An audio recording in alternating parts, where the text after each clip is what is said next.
Hello students, today in this video we are going to study about a force acting on a moving charge in a magnetic field.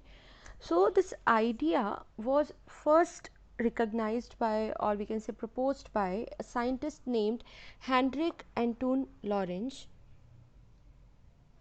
He did a lot of experiments and he concluded that if there is an electric charge in a magnetic field, then there are two possibilities whether the charge is stationary or the charge can move in the magnetic field.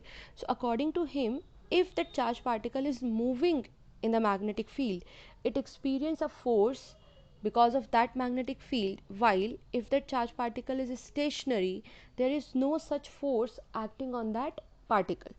So basically the conclusion that he proposed is that the electric charges moving in a magnetic field experience a force because of that field, while there is no such force act on a stationary charge, and that force acting on the moving charge particle is called magnetic force or magnetic Lorentz force. Okay, so magnetic force act on a moving charge particle in a magnetic field. What was the idea? That the electric charges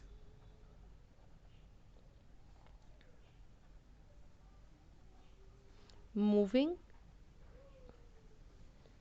in a magnetic field experience a force, while there is no such force on static charges. So if the charge is in a stationary state within the magnetic field, there is no such force acting on that particular charge. This force that act on the moving charge is called magnetic force or magnetic Lorentz force. By the name of the scientist, it is known as magnetic Lorentz force. Now to find the expression for this force, we assume that we have a positive charge Q. Okay, what we are going to assume, we are letting that we have a positive charge Q moving with velocity v vector in a magnetic field b vector. We assume that we have a positive charge Q moving with velocity v vector in a magnetic field b vector, such that the velocity v vector makes an angle theta. V vector makes an angle theta with magnetic field b vector. So velocity v vector makes an angle theta with magnetic field b vector. All right, let us show this in a diagram. So here in the diagram, we take magnetic field b vector along y-axis and the velocity v vector such that velocity v vector makes an angle theta with magnetic field b vector. Now this velocity v vector can split it into two components, v cos theta and v sin theta, and the component v sin theta will be along x-axis. Here in this direction we get the component v sin theta. Okay. So according to Lorentz, in his experiments he found that the charge Q moving in the magnetic field b vector experience a force F vector such that this force depends on the following factors. So now we are going to see on what factors this magnetic force that is acting on the charge particle depends, one by one. So the very first factor is this force is proportional to the magnitude of the magnetic field. Means that magnetic force that is acting on the moving charged particle in the magnetic field is directly proportional to the magnetic field, means strength of magnetic field. So F is directly proportional to B. That means if we have a strong magnetic field, the force acting on the charged particle is more, while if we have a weak magnetic field, that force is comparatively less. Okay, moving to the second factor. So the second factor, what he found was this force is proportional to the charge. The second factor is this force is directly proportional to the charge, means more the value of the charge, more will be the force acting on that particle. जितना ज़्यादा charge होगा, जितना ज़्यादा बड़ा charge होगा, उतना ज़्यादा force उस पर एक्ट करेगा, means force is directly proportional to the charge. The third and the last factor on which this force depends is that the force is proportional to the component of the velocity v in the perpendicular direction of the field. Okay, what is the third factor? That the force is proportional to the component of the velocity v in the perpendicular direction of the field. So the third factor is जो force है वो v के उस component के directly proportional होगा जो magnetic field के perpendicular है. So that component of velocity v vector which is perpendicular to magnetic field b vector is v sine theta. So according to this third point, the force F is directly proportional to the component v sine theta, that is the component of velocity which is perpendicular to the field b vector. Okay, now on these three factors, the magnetic force that acts on the charged particle, or I should say that acts on the moving charged particle, depends. On combining all these above factors, we get that the force or the magnetic force F is directly proportional to B Q V sine theta. Proportionality. So to remove that proportionality sign or to put it into an equation, we use a proportionality constant. So here the equation will be F is equal to some proportionality constant K B Q V sine theta. Okay, so the unit of magnetic field is defined such that this proportionality constant K becomes unity in the above equation. So we take the magnetic field in such a manner that the factor K becomes 1. Okay, so the equation becomes, or the force acting on that moving charge particle becomes F is equal to QVB sine theta. We can write it as QVB sine theta, where theta is the angle between velocity v vector and magnetic field b vector. So this is the force by which the charge deflects sideways. Okay, so this is the force whenever a charge is moving in a magnetic field, this much force is acting on that particle, and the direction of this force is such that it deflects the charged particle sideways. Because if we want to write it in the vector form, we can write it as F vector is equal to Q V cross B, because theta is the angle between V and B. So in vector form we can write it as F vector is equal to Q V cross B, and according to this equation, this F vector should be perpendicular to the plane containing the vector V and vector B. So according to the laws of vectors, what we found that the direction of F vector is perpendicular to both V vector and B vector. Vector must be perpendicular to the plane containing V and B. So V and B are present in xy plane.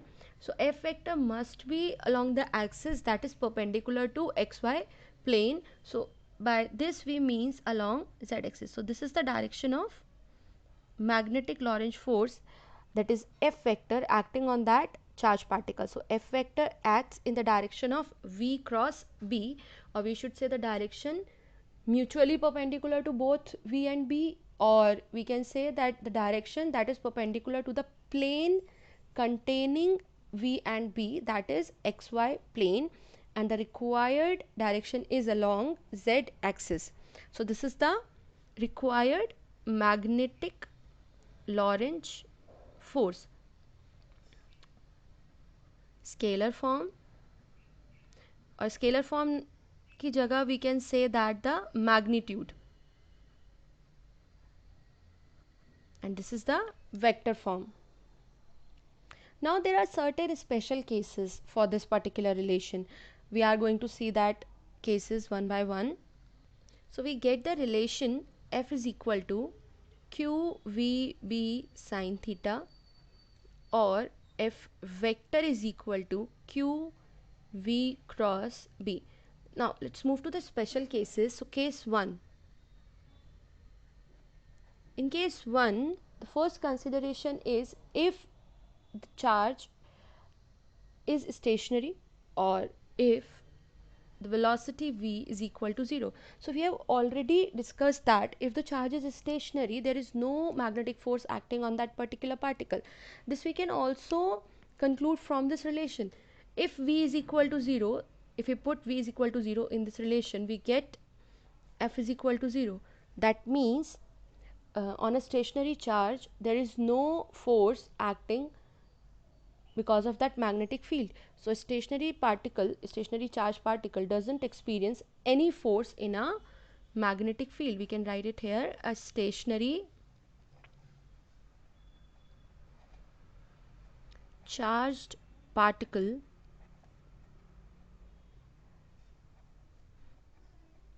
doesn't experience any force in a magnetic field. Alright, now moving to case 2. So case 2 is about if theta is equal to 0 degree or 180 degree. If theta is equal to 0 degree or 180 degree, what does that mean? That means the angle which velocity v vector makes with the magnetic field b vector is either 0 degree or 180 degree, or we can say that the charged particle is moving either parallel or anti-parallel. 0 degree means in same direction, that is parallel, and 180 degree means in opposite direction, exactly opposite direction, that means anti-parallel. So this is the case when charged particle is moving either parallel or anti-parallel to that magnetic field. So in that case, again, if we substitute these values to the relation qvb sine theta, we get sine 0 is equal to 0, that means force will be 0, and sine 180 is equal to 0, then again force will be 0. That implies in both these cases f is equal to 0. So we conclude that for a charged particle moving either parallel or anti-parallel to a magnetic field doesn't experience any force in that field.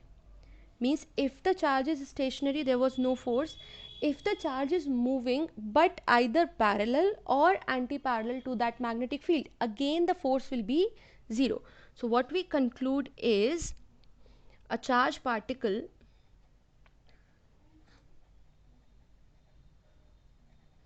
if moving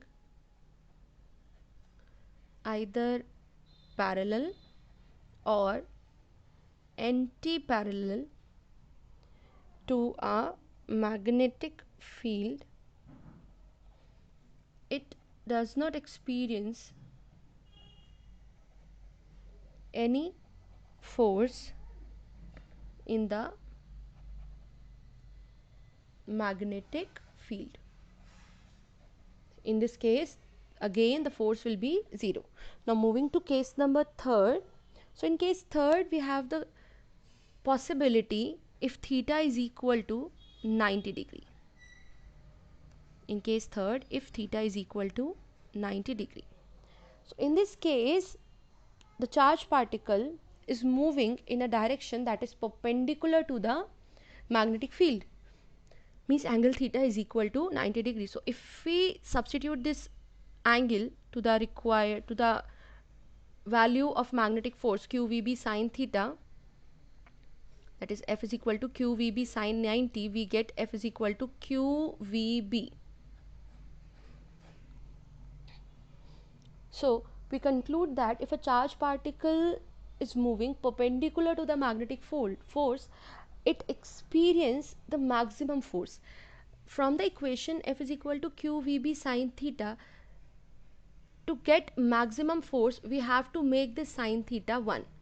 Okay, so whenever theta is equal to 90 degrees, sine theta is 1, which is its maximum value. So in that case force is also at its max, means whenever the charged particle is moving perpendicular to the magnetic field, that means theta is equal to 90 degree, we get maximum force.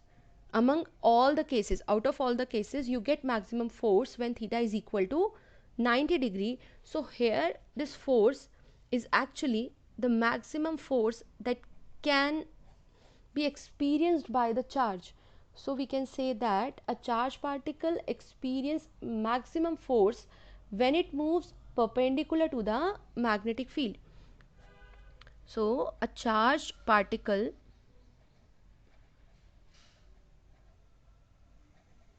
experience maximum force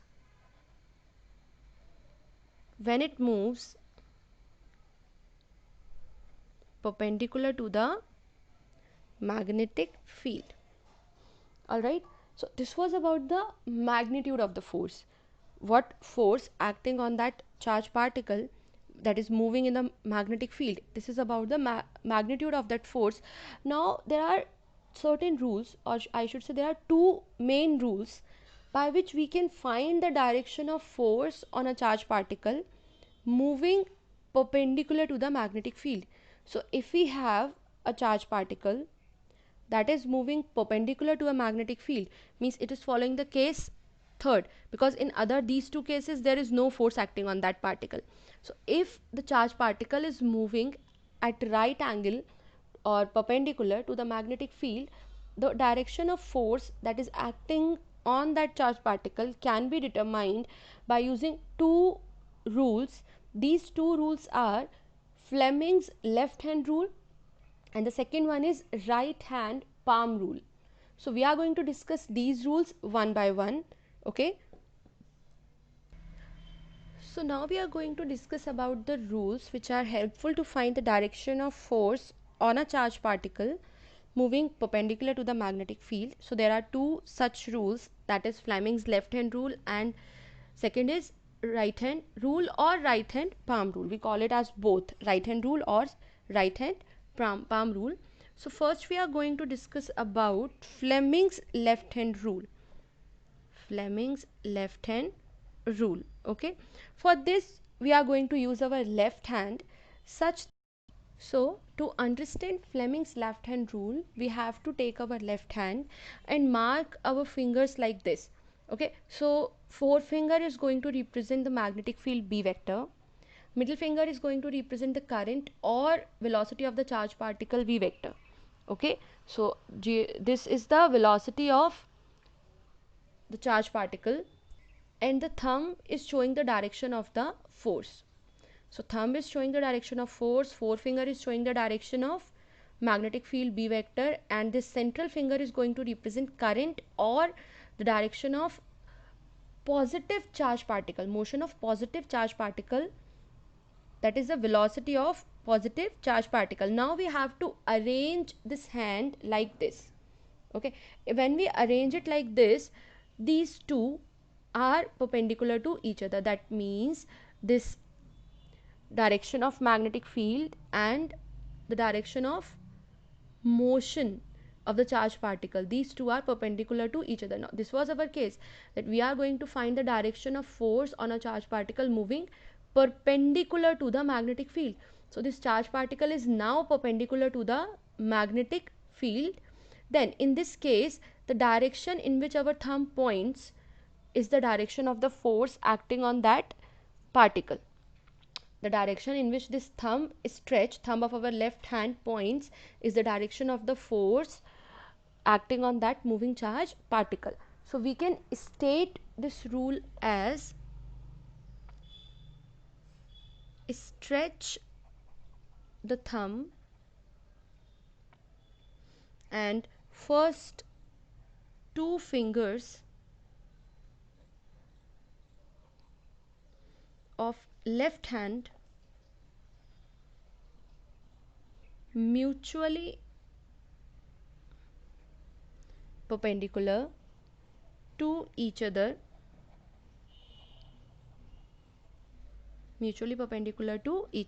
if the forefinger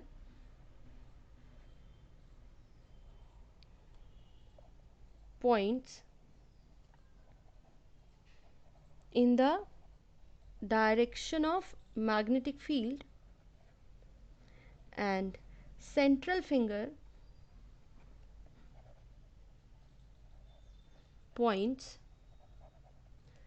in the direction of current. Then the thumb of left hand gives the direction of force on the charged particle, so जो force है that is pointed along the direction of the thumb. This is the Fleming's left hand rule. Okay, now moving to the second rule, that is right hand palm rule. So in right hand palm rule, as the name suggests itself, we are going to use the palm of our right hand. So we are going to take our right hand palm like this and points the direction. So the direction along the fingers, shows the direction of magnetic field, means this is the direction of magnetic field, and here the direction in which thumb points is the direction of the current or the velocity of positive charge particle. Okay, so take the palm of your right hand. In this case, the fingers of our right hand points towards the direction of magnetic field B vector, and the thumb points in the direction of velocity of positive charge particle or the current. Let me mark it here. So again, in this case, these two, the magnetic field and the current, positive charge particle, are always going to perpendicular to each other, and the force that we need is always perpendicular to the plane containing both of them, means the force F vector is perpendicular to both V and B, velocity and magnetic field. So in this case, the direction in which our palm faces gives the direction of the force F vector, means this is the direction of the force. जिस direction में आपका palm face कर रहा है, means like this. So for this particular case, the direction of the force is coming out of the paper, perpendicular to the paper and coming out of the paper. So in the case of right hand palm rule, the direction in which these fingers of our right hand points is the direction of magnetic field, and the direction in which thumb points is the direction of current or the velocity of positive charge particle. These two are perpendicular to each other, and the direction of required force is the direction in which the palm of our right hand is facing. So this is the right hand palm rule. We can write it as: open the right hand and place it so that tips of fingers point in the direction of magnetic field and thumb points in the direction of current, or we can say the direction of positively charged particle or the direction of motion of positively charged particle. Then the palm faces towards the force F vector. So the direction in which our palm is facing is the direction of force F vector. This is the right hand palm rule. Alright, so till now we have studied magnetic Lorentz force, we studied the rules to find the direction of that magnetic Lorentz force if the charged particle is moving perpendicular to that magnetic field.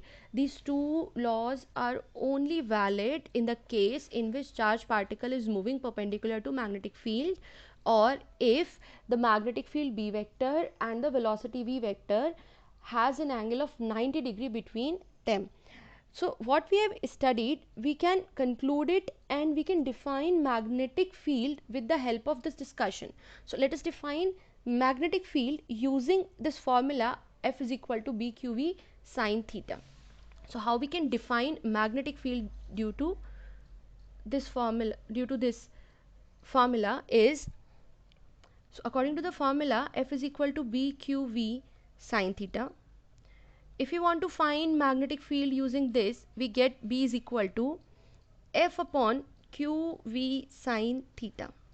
Now in this relation, if Q is equal to 1, V is equal to 1, theta is equal to 90 degree, that means sine theta is equal to 1. Then B is equal to F. Okay, so we can define magnetic field as the force. तो magnetic field को हम कैसे define कर सकते हैं? As the force acting on a unit charge that is moving with a unit velocity at right angles to the direction of field. Means if we have a charge of 1 coulomb and it is moving with unit velocity such that it makes an angle of 90 degree with magnetic field B vector, then the force, that much force acting on that particle is actually equal to the magnetic field. Alright, means we can define magnetic field as the force acting on a unit charge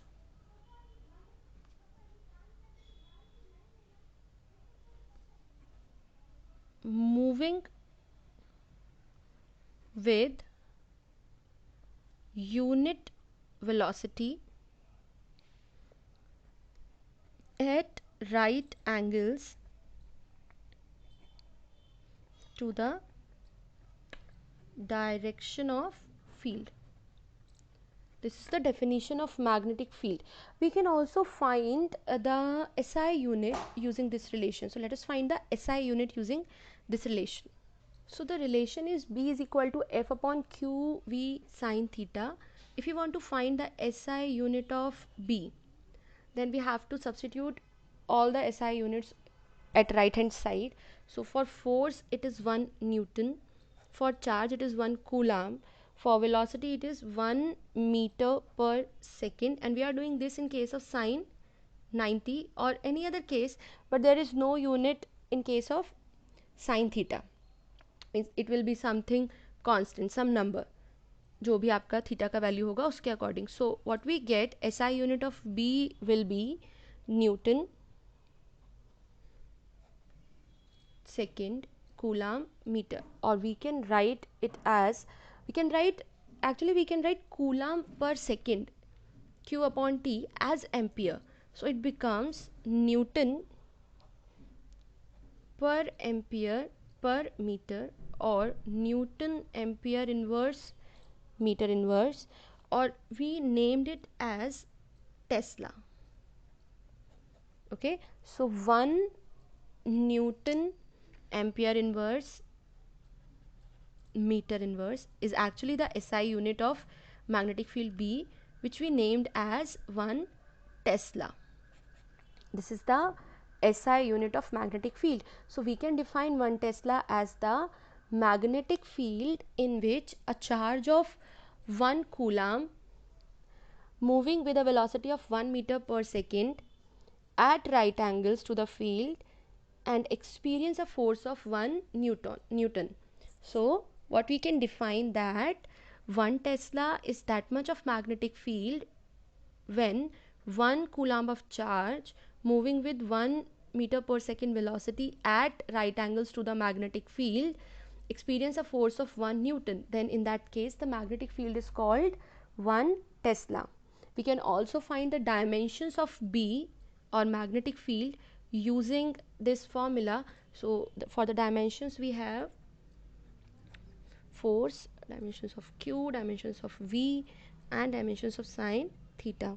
So now for force it is ml t minus 2, for charge it is at, for velocity it is lt minus 1, and for sin theta it is 1. So on solving we get the dimensions of magnetic field is equal to m t minus 2 a minus 1. Okay, so these are the dimensions of the magnetic field. So this was all about the magnetic Lorentz force or magnetic force.